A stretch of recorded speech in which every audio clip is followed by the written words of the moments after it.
This week's episode is brought to you by HelloFresh. HelloFresh is a meal kit delivery service that shops, plans, and delivers step-by-step recipes and pre-measured ingredients so that you can cook, eat, and enjoy. There's something for everyone with HelloFresh's selection of meal plans. You can choose from the classic, the veggie, or the family. Each box will be made up of fresh, responsibly obtained ingredients from carefully selected farms and high-rated trusted sources. You can make family dinners fuss-free with HelloFresh's picky eater, kid-tested, and approved family plan recipes. Or each week there's a 20-minute meal on the classic menu for when you really don't have time for anything more than that. All the ingredients come pre-measured in handy labeled meal kits so that you know which ingredients go with which recipe. You can enjoy not having to plan dinner, spending money on takeout for an easy night, or worry about gathering ingredients week after week. And what we always liked, which was getting out of a recipe rut, and you can just start cooking outside of your comfort zone by discovering new, delicious recipes in each week's box.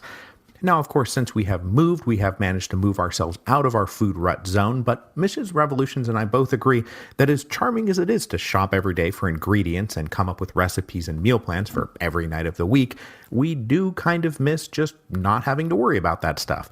It was nice not having to worry about that stuff.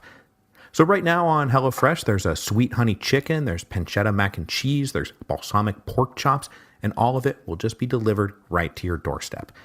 So the deal we have for you is you get a total of $60 off when you sign up. That's going to be $20 off your first 3 boxes.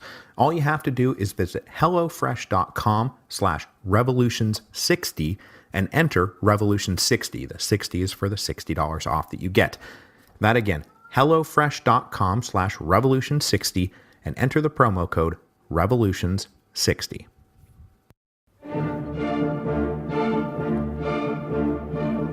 Hello, and welcome to Revolutions. Episode 9.7, Morelos.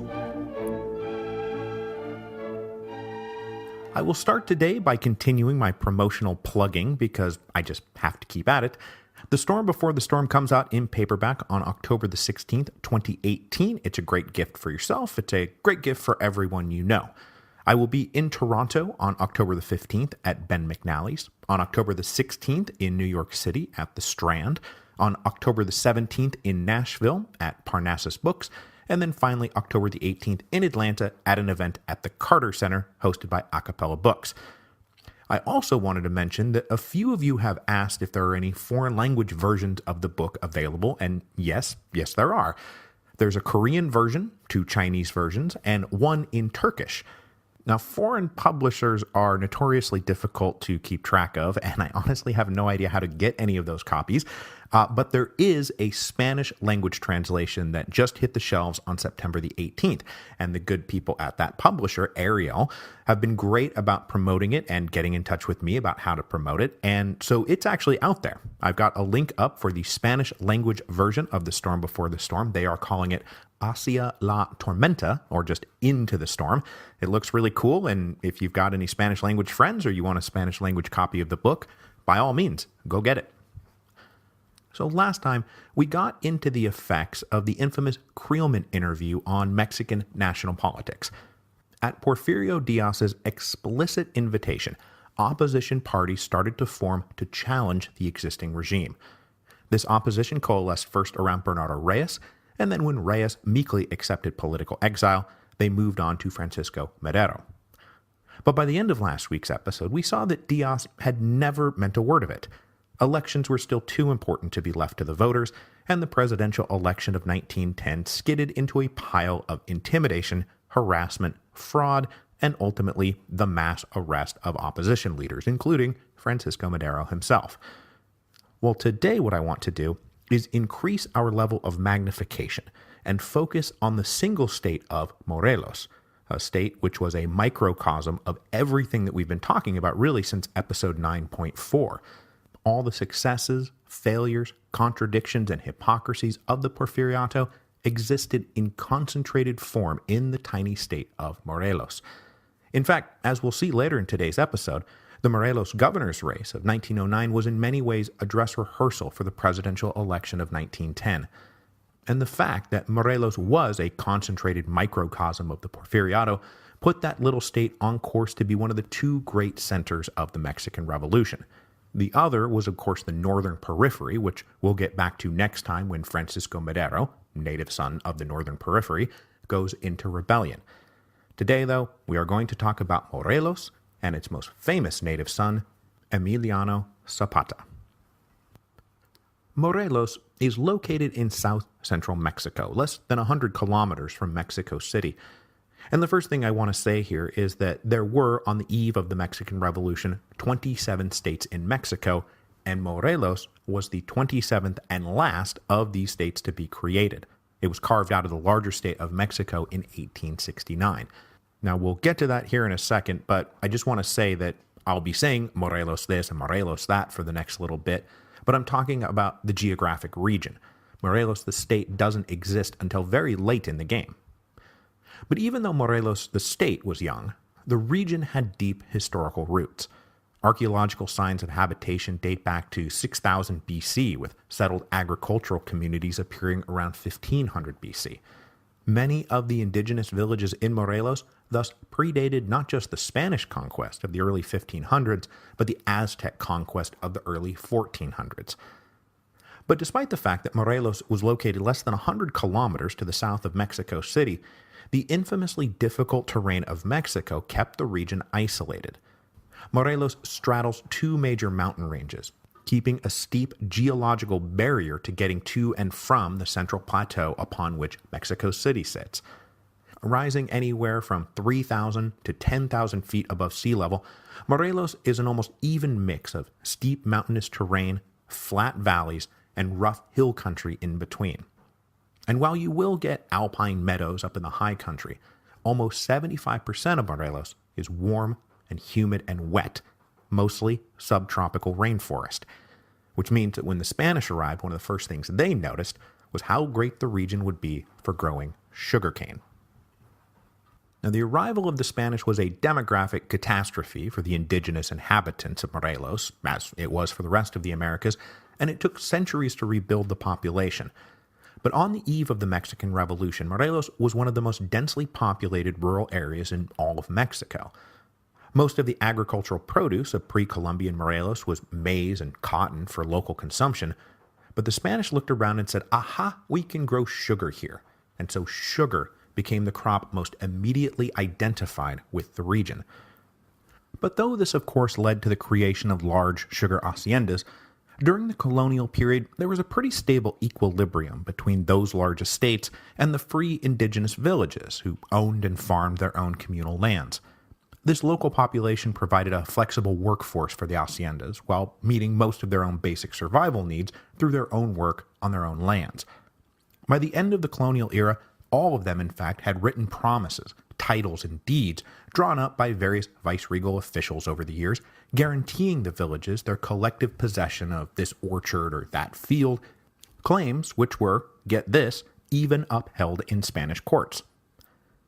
But that does not mean that the peasants and villagers of Morelos liked the Spaniards or the hacendados.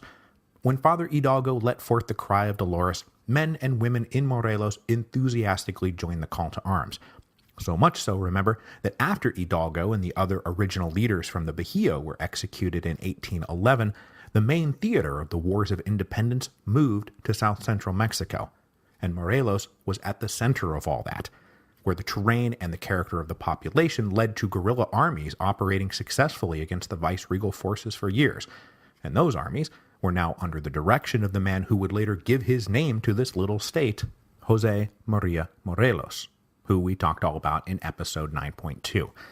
And the fact that this region, again, right at Mexico City's doorstep, remained for so long unpacified was a source of great frustration for the viceregal officials. After independence, Morelos was caught up in the larger struggle between Federalists and Centralists, liberals and conservatives that we talked about in episode 9.3. The old viceregal capital of Cuernavaca tended to be conservative and centralist. It was practically a suburb of Mexico City, and plenty of rich families had second homes there. Meanwhile, the more interior city of Cuautla tended to be federalist and liberal. Generally speaking, though, the population was always fertile recruiting grounds for rebel fighters. Rebelling against what? Well, whatever you got. So, for example, Morelos became one of the main bases of rebel support for Juan Alvarez when he launched his great liberal revolt against Santa Anna in 1854.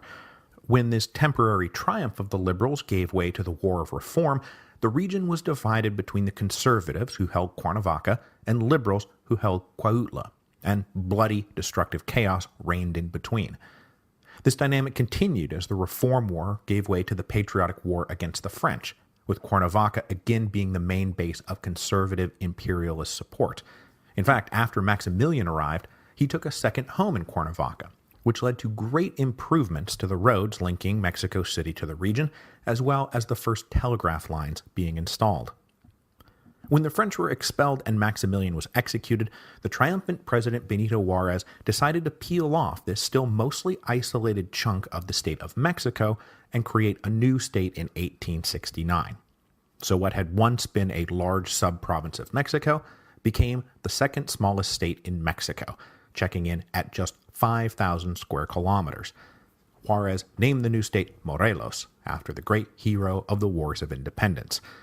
Its first governor was a local liberal war hero named Francisco Leyva. That's Leyva with a V. He had fought all through the War of Reform and the Patriotic War against the French. And in that first governor's race, Leyva actually defeated another young and ambitious hero of the wars, Porfirio Diaz. We'll talk way more about that in a second. The ascendancy of the liberals would have profound consequences for the population of the new state of Morelos. Remember, one of the big things the liberals wanted to do was end the corporate ownership of property, whether it was owned by the church or by a village. They wanted to divide it up into individually owned plots of private property as a way to stimulate economic growth. This also came with reforms in how land titles would be assessed and validated.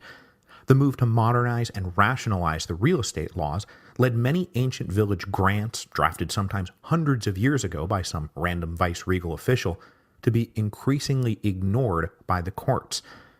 There also began under the liberals a major push to identify all previously unclaimed national or public land and auction all that off too.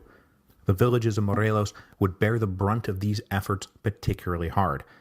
It was a densely packed region with 120 recognized pueblos in the small 5,000 square kilometer area, much of which was uncultivatable mountain land. So with only so much land to go around, a lot of villages needed everything they owned to be viable, and even the simple loss of access to what had once been unclaimed public land might be the difference between life and death for a village. In spite of this, though, individual villages were able to maintain through persistence their claims to communal property, but because there was a lot of inter-village rivalry, there was never any larger coordinated response to the threat, even if they all faced the same threat. But despite this liberal push beginning in the late 1860s and early 1870s, it was not until the triumphal accession of Porfirio Diaz to the presidency in 1876 that things accelerated. And as I said at the beginning of this episode, Morelos is a concentrated microcosm of what was happening throughout Mexico as order and progress became the law of the land. In Morelos, order and progress meant the mass expansion of sugar cultivation. First, the introduction of rail lines connecting Morelos to Mexico City linked the heretofore isolated region instantly to the urban metropolis. As the railroad spread throughout Mexico, it did two things for the sugar planters. First, it allowed them to import new, efficient, modern machines and steam-driven mills to extract and refine sugar ever more efficiently. And then second, it gave them access to a larger national market, eventually maybe even an international market. So, given every Porfirian encouragement to expand and modernize and profit, the sugar hacendados of Morelos expanded and modernized and profited. Railroads brought in new technology and carried away mountains of newly produced sugar. Sugar production increased fivefold, and the hacendados started looking for ways to expand their operations. Once the unclaimed national land had all been sold off by the Ministry of the Interior, there was only one other place to acquire new land, and that was to take it from the villages. Starting in the 1880s, the villages of Morelos came under sustained assault from expanding haciendas. With the help of friends on the courts and in key interior ministry posts, hacendados started challenging the claims of various villages. They said ancient titles were invalid, or that the land under dispute was actually vacant and up for grabs. Out in the countryside, hacienda managers started throwing up fences and enclosures and simply asserting ownership of orchards and fields and grazing land that had been used by a community for literally centuries. 100 acres here, 1,000 acres over there, was claimed and parceled out until some villages were reduced to merely their own town boundaries, with no land of their own to sustain themselves. Over the next few years, villages began to disappear from the map. In 1876, there were about 120 recognized pueblos in Morelos. By 1910, that number was down to 100. In one infamous case, an hacendado angry at resistance from a local village directed his irrigation into a nearby lake. The lake overran its shores, it flooded the village. Only the church spire was left visible above the waterline.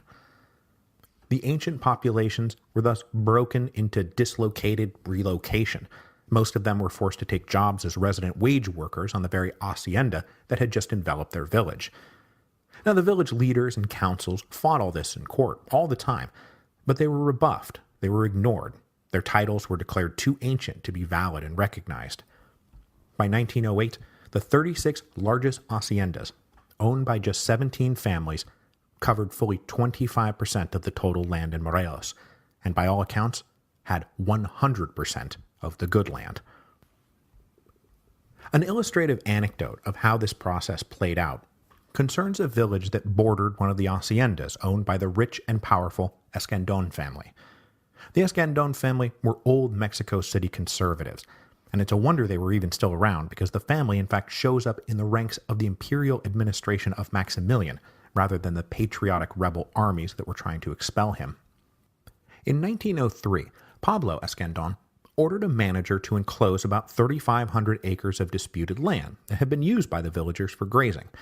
The villagers got mad when they ran into these new fences. They tore them down and went back to grazing as they always had. In retaliation, the herds were confiscated and fines were issued for trespassing. So the villagers tapped an educated farmer they trusted to take their case to the magistrates. They had ancient titles and claims to the land that this hacienda was now trying to claim. The farmer agreed. He took the case to the district court, but was rebuffed. He took it to the state court, but was rebuffed. So he appealed to the federal Supreme Court in Mexico City. So now it's 1904, it's like a full year later, and this guy is leading a small delegation to plead their case. He even got a meeting with President Diaz himself, who listened sympathetically and said, "Oh, that's not right. I'm sure this will all work out in your favor." But the farmer never got to plead his case before the Supreme Court. Just before the trial, he was arrested, and all his papers, documents, and evidence were seized. Then he just disappeared. In June of 1904, the Supreme Court ruled in favor of the Escandon family. A few months later, the farmer's family finally got a letter. He had smuggled it out of a jail cell in Veracruz, where he was awaiting deportation to the infamous labor camps in Quintana Roo. That was the only letter they ever got. The farmer died in those camps in November 1905. And that is what Porfirian order and progress meant to the peasants of Morelos. So these enclosures were creating a bit of an angry powder keg. So let us turn now to the political side of things, where we will find the spark to light that angry powder keg.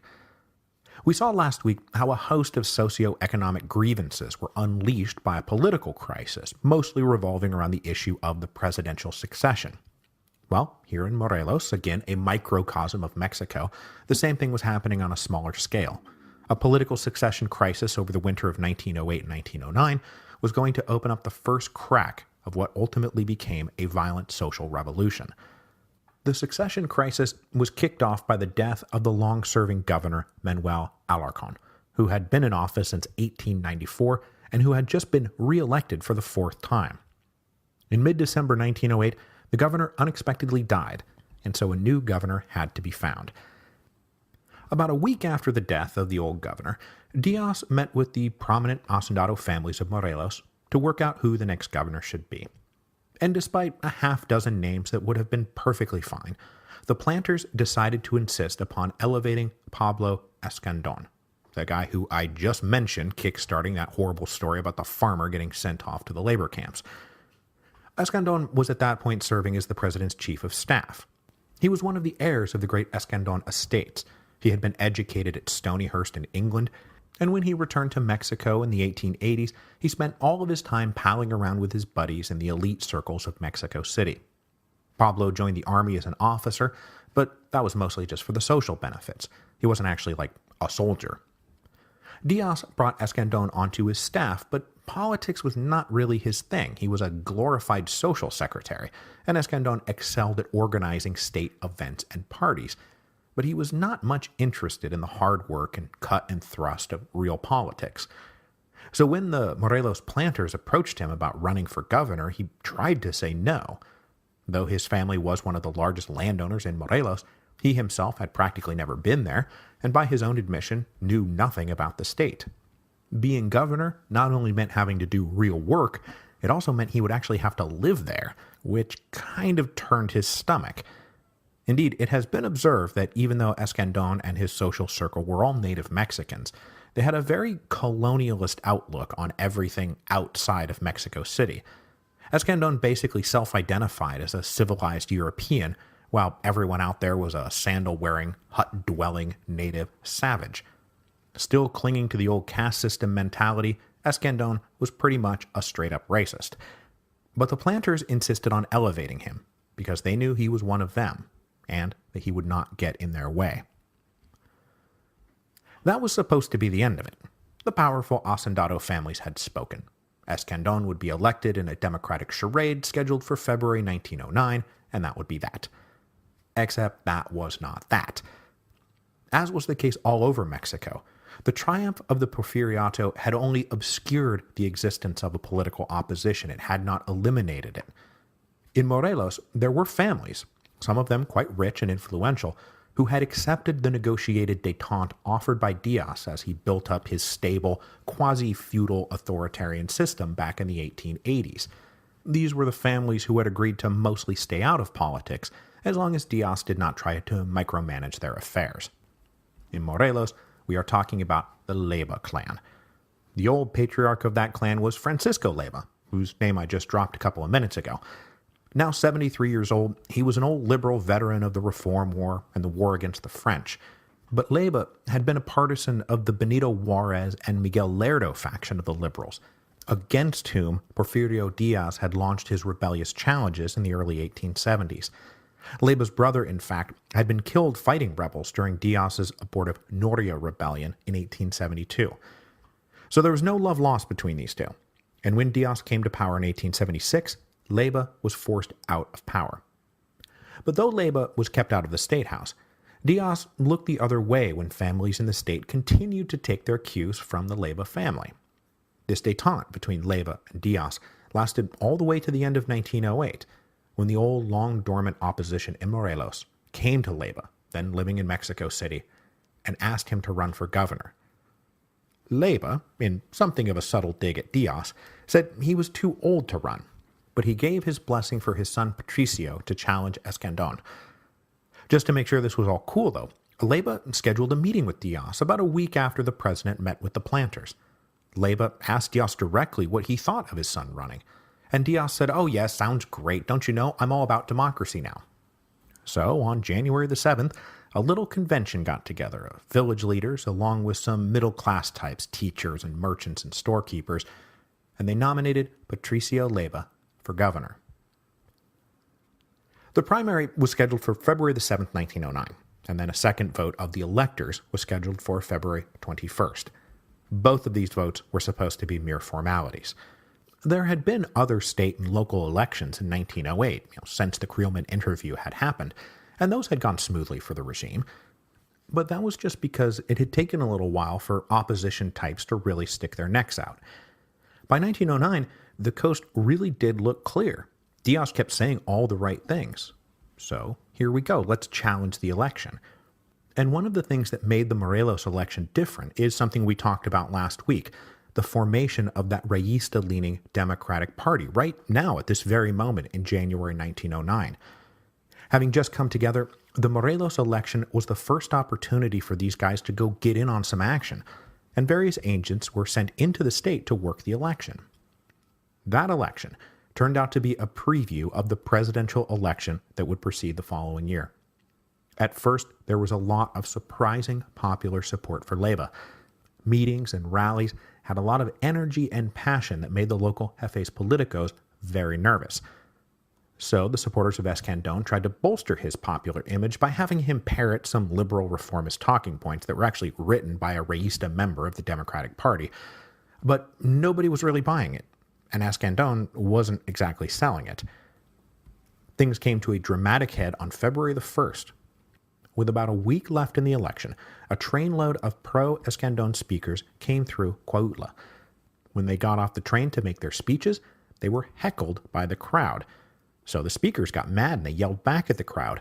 Then the crowd threw some rocks, and then in came the police. Now, no shots were fired, but arrests were made and the whole place was cleared. After this little quote-unquote riot, the Leybistas intentionally backed off some of their more rabble-rousing rhetoric because they wanted to avoid getting jailed for inciting rebellion. But the local jefes politicos were way over all of this.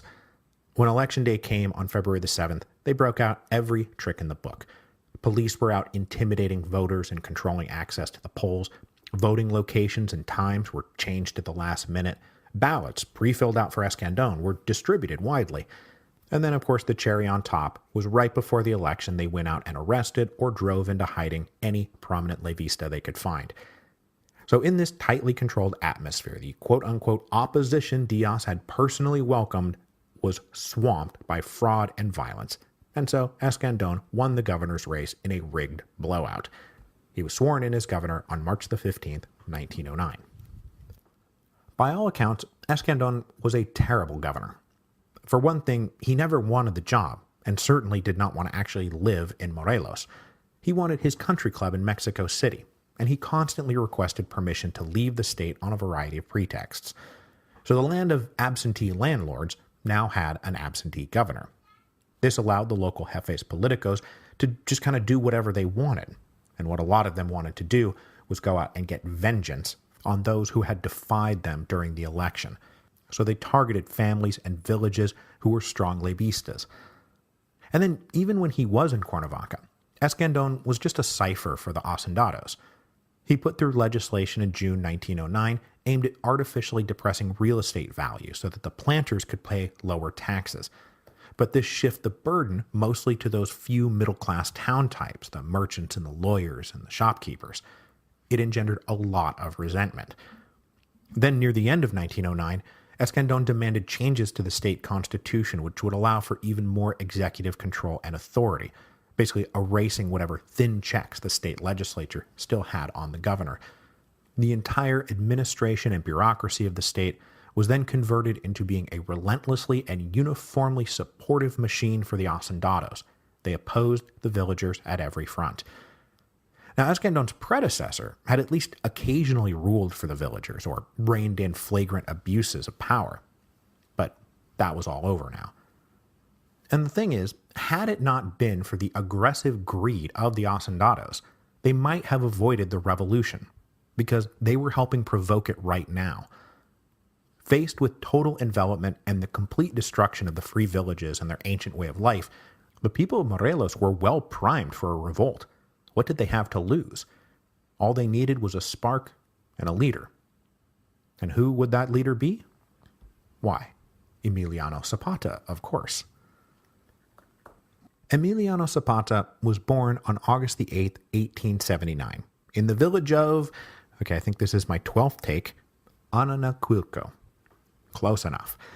The village was located a bit southwest of Cuautla, and at the time of his birth, the village was over 700 years old, predating even the Aztec conquest. Now, being born in 1879 meant that Zapata is among that generation of men and women I mentioned last week who could not remember any president but Porfirio Diaz. Zapata also knew of no other life than the post-1880s massive encroachment and enclosure campaigns. And there's an apocryphal story that at the age of 9, he watched his father break down sobbing as they watched an orchard being enclosed, and young Emiliano swore that day to always be the enemy of Rome. Oh wait, that's a different apocryphal story of youthful vengeance swearing. Sorry, I get them mixed up sometimes. Anyway, the Zapatas were well known and a well-respected mestizo family. As a child, his maternal grandfather had helped Jose Maria Morelos in the War of Independence. Two of his uncles had been liberal partisan fighters in the War of Reform and the French War. And the Zapatas were not dirt-poor peasants. They were in fact at least moderately prosperous by the standards of the village. Emiliano grew up in a house, not a hut. He had decent clothes and shoes.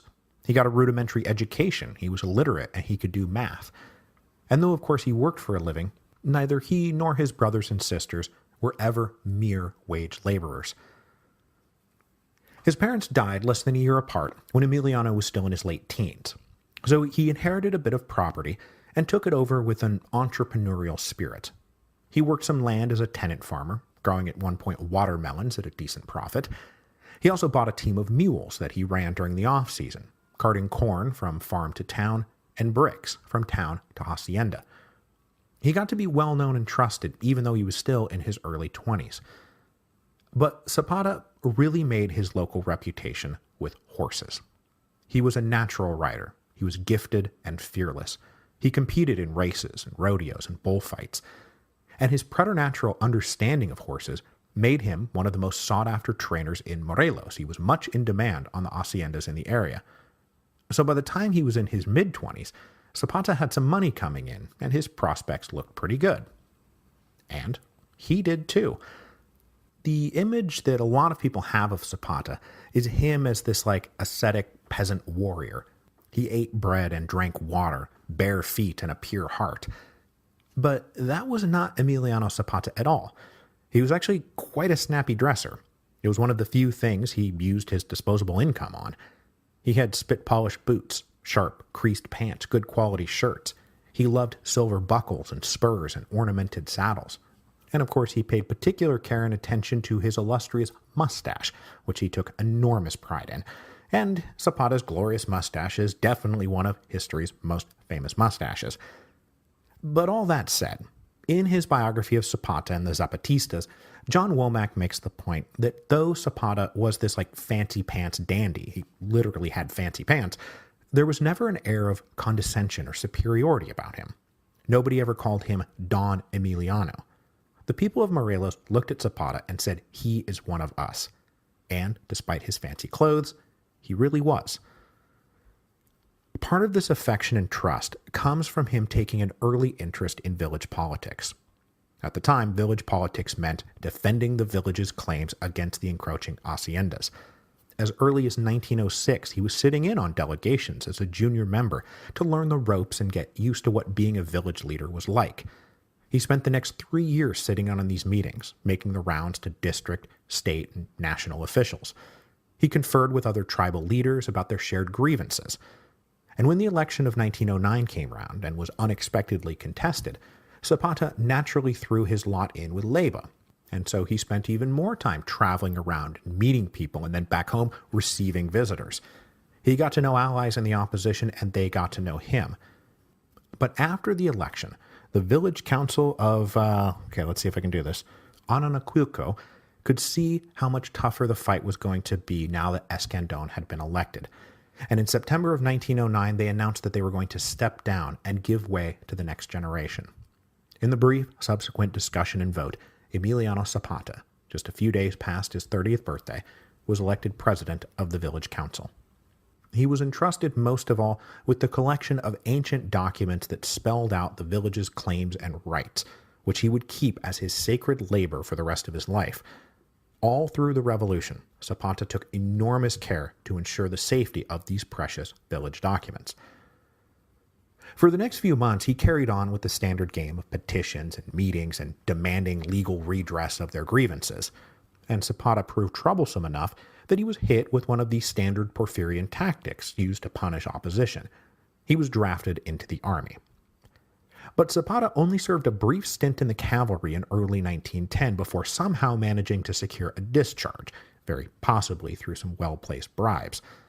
By the spring of 1910, he was back home, very frustrated and ready to change tactics. And very possibly the old village elders had anticipated the need for this kind of change of tactics, and that's why they had stepped aside to let a younger man like Zapata take the lead. With the rains approaching and planting needing to start, the villagers had been told by the neighboring hacendado that if they tried to farm on a disputed hillside, that they would be run off by force if necessary. So the villagers appealed to the state government for permission to farm this hillside, but the bureaucrats dragged their feet. They delayed. They asked for additional information, and they were basically stalling until the rain started and it would be too late. Then the hacendado brazenly brought in workers from other villages to come do the planting, and Zapata had had enough. He led about 80 men, some of them armed, out to the field and demanded the workers leave. He told them, look, we don't want any trouble with you, but you know this is our land, not the haciendas. So get out of here. And so they did. Now, amazingly, the hacendado actually backed down from this confrontation, though Zapata himself had to go into hiding for about 3 months after being denounced as a bandit and an outlaw and a highwayman, which is where he was, laying low in the summer of 1910 when Francisco Madero's campaign ran into the wall of repression that it now, in retrospect, always seemed destined for. Madero's movement had never penetrated much into Morelos. It was mostly centered in the north and in the coastal cities. But the people of Morelos knew it was going on. They were thrilled that somebody was challenging Diaz, and then they muttered with resigned frustration when the repressive regime kicked in and all hope seemed to be snuffed out. But all hope had not been snuffed out.